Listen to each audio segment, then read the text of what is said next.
So today we're going to be working on a Volvo v50 1.6. I think it's a D3. They're common for boost leaks. Basically when we're accelerating it's getting a whoosh noise every time you put the foot down, so when it's under load is the only time you'll really hear it. When it's sitting at idle or you're revving it on the drive, it's not going to make a noise. It's going to make a noise under load. So if you're hearing a shh noise when you're driving along the road, this is probably going to be the cause or the issue. So I'll show you now. Okay, so the first thing you want to do is just whip the engine cover off. There's a few holes that it sort of pops into, they're just like that, so all you got to do is just pull it up. This is the pipe in question. There is a split round the other side at the back, which you'll be able to feel if you put your finger around and press it, and there'll be a ridge. I can't show you that until the pipe's off. But what we're going to do is, obviously, if you check around the back of this pipe for the split, and the split's there, you'll need to order this pipe. I'll include a link in the description for this pipe. It's a fairly common thing because it bends on that corner around the back, it splits. Ours is split a bit higher up, but I'm just going to undo this Jubilee clip here now with a flat blade screwdriver, pull the top off, and hopefully we can get to the bottom, which is down there, which connects to the intercooler, without removing the bumper. So I'm going to go and do that now. So as you can see, Jubilee clip's loose. All you want to do is just push down this pipe until it pops off. Right, and if you just tuck that pipe out of the way for the moment, that might give us a bit of extra room to get down to the Jubilee clip. So it goes through this little C-clip here, the pipe does, and then there should be visibly a 8mm, I don't know, or it might be a 7 down at the bottom. Hard to see on camera. I'll try and get a better view for you now. So don't know whether it's, yeah, you can see it. So this, see at the bottom of there is a, what looks to be a 7mm with also a screwdriver bit on it. And try and get my hand down there now with a driver with a screwdriver bit and end on it. If not, I'll have to chuck a spanner down there and see how we get. Worst case, the front bumper has to come off, but this should be a job where you can leave the bumper on. Right, so for the sake of the video, and so I can show you exactly where everything is, I'm actually going to take the bumper off. There's 4 clips, or 5 clips, sorry, along the top of the bumper. The clips, the middle just presses in. I'll show you one now. The middle just presses in, down, that focus, there like that, which just releases this. So then obviously you can just get a trim tool under there and pry it out. And then there were some screws around the arches, which were Torx T25 I think. 1 right in that corner down there, 2, 3, 4, and then another one at the top, 5. We've pulled the headlights out, which are just held in with these pins here, which sit, where's the bracket now? There. So they sit in this bracket here. You just pull the pin out and your headlight slides straight out, and you've only got the connectors on the back of it.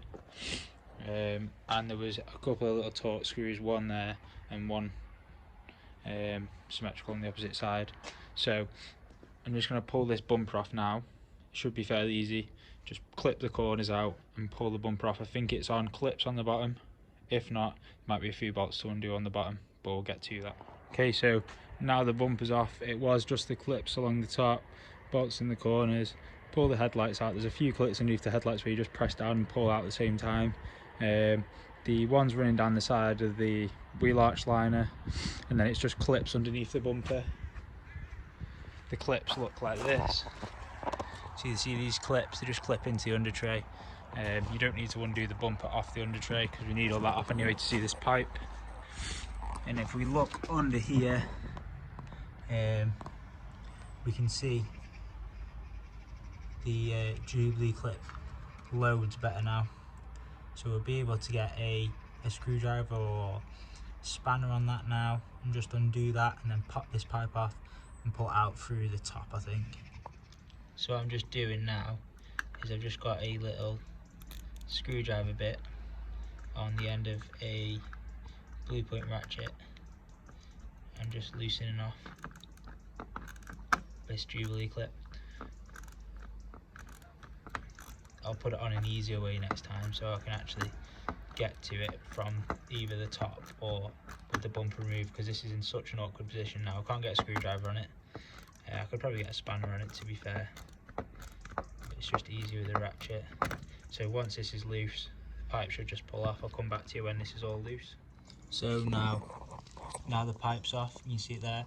All you have to do is get a good grip of the pipe and pull it off. Obviously these ridges here meant to be there when it clamps on and gets better seal and grips it on. So all we're going to do is now pull that out through the top. So you can see the pipe here. So this should just wiggle round and out through the top, like that. So you can see these Jubilee clips are attached to the pipe. All I'll do is just cut these tabs off and reuse these Jubilee clips. There's nothing wrong with them, there's no point throwing them out. I'll get the new pipe out of the packaging now. Oh, I'll show you this split whilst we're here. If I can find it, where the oil is. Right, okay, so see this split in the pipe? There you go, there's a better view.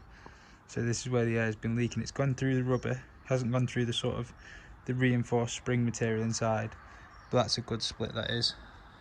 Should we get a thumbnail? I think we should get a thumbnail.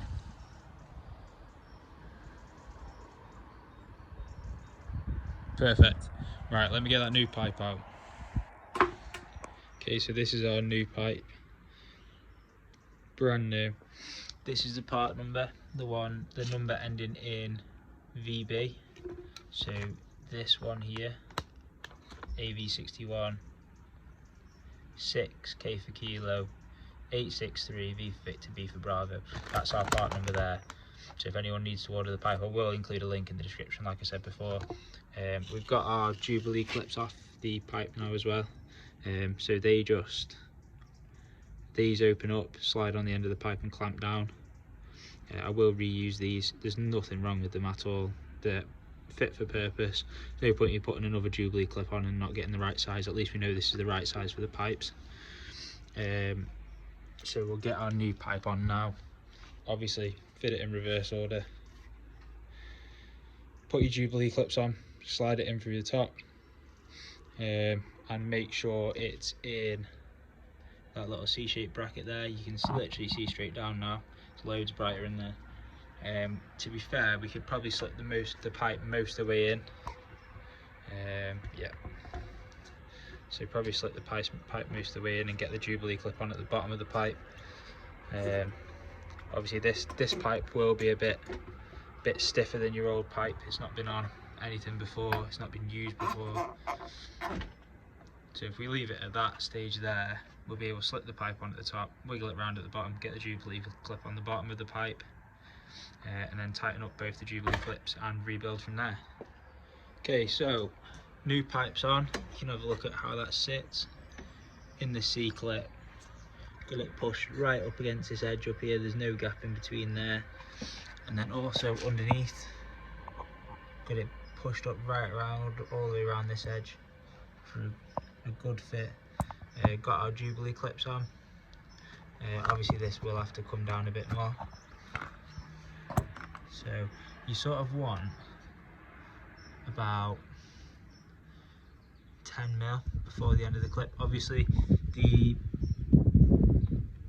pipe does go up to around here, so anywhere from there to there, but you just want it a bit away from the edge, possibly on the ridges, more like that, and then just nip them up. Okay, so we're all tight. That's all tight around there, it's not going nowhere. And this Jubilee clip's all tight around here. Again, I've left it at sort of an angle where I can just about fit the screwdriver, so hopefully I can just remove the fog light if it happens again. It shouldn't happen again, obviously it's lasted this long so far, but you can see I can just about get the fog light, get through the fog light where the fog light surround should be to get this out again if we ever need to do it again. But even the bumper's not a big job to take off. Either way, that's that job complete. That is the most common problem for boost leaks on these cars. I'm going to put the bumper back on now, put the headlights back in. Dead easy job on one of these. But yeah, if I solved your issue, or if you found the issue with your boost leak whilst watching this video, please give it a like and a subscribe, and I'll see you next time.